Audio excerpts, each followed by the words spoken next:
টুকু, আই টুকু, তুমি কি করছো? লোহা লক্কর খেতে গেছো জানলার?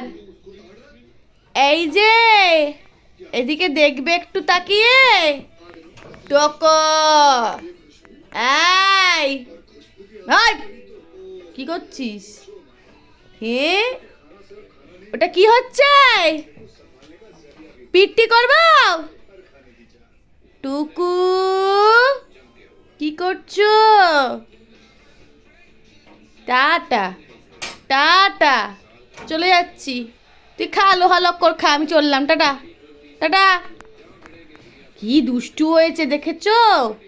দাঁড়িয়ে দাঁড়িয়ে লোহা লক্কর খেতে ছুটছে দেখো জানলার। এই, এদিকে তাকা। চালাক চতুর মেয়ে কোথাকার একটা।